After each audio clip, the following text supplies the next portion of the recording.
The woman accusing 3 Toronto cops of sexually assaulting her 2.5 years ago took the stand at their trial today.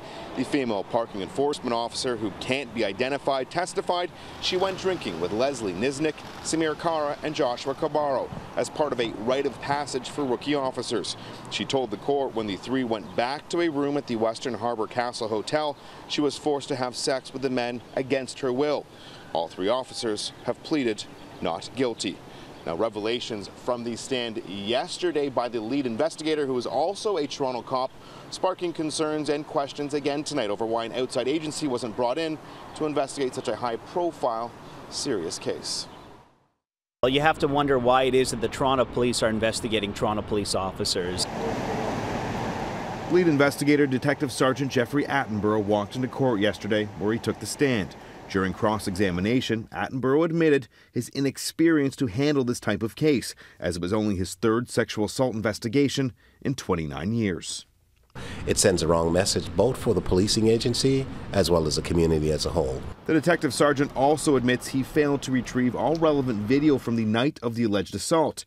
Camera footage from inside the taxi of the accused and the alleged victim was deleted by the time a request was made for it. Plus, security video from Pravda Vodka Bar, one of several establishments visited that evening by the complainant and the accused, was also not recovered. This would be, investigation 101. A reasonably competent investigator would have turned his mind to that and recovered it. If he didn't, it's negligence. We asked Toronto Police for an interview with Chief Mark Saunders today, but received a very brief email from the head of TPS Communications saying, quote, "We cannot comment on a case that is before the courts." Former Police Service Board member Councillor Michael Thompson says he and others have been calling for reforms to this part of the justice system for years.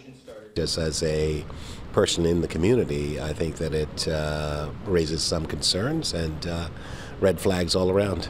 A source close to the investigation tells City News Detective Sergeant Attenborough was assigned to the case by the Professional Standards Unit at Police Headquarters, a branch of the service which investigates both criminal and non-criminal allegations against Toronto cops. A case like this is a serious sexual assault investigation, and it demanded more than what they've given in this particular case. The province's Special Investigations Unit, which oversees incidents involving police, don't investigate incidents involving off-duty officers. But the SIU's former director says this case should have been taken out of the hands of Toronto police, so if a mistake was made, it was made by someone else outside of the force. There was a system with the SIU where if a matter is referred by the Ministry of the Solicitor General or the Attorney General's office, that they will do investigations where they typically don't do them. This seems like a pretty good one that the SIU should do. They've got a lot of experience with sexual assault matters. The SIU needs to take a larger role precisely for this reason. As you can see, mistakes have been made. The failure to preserve some of this evidence could even result in the charges being thrown out. Now, by no means is there any indication that Detective Sergeant Attenborough purposely made any errors. City News reached out to the Toronto Police Association as well today. They too denied a request for an interview.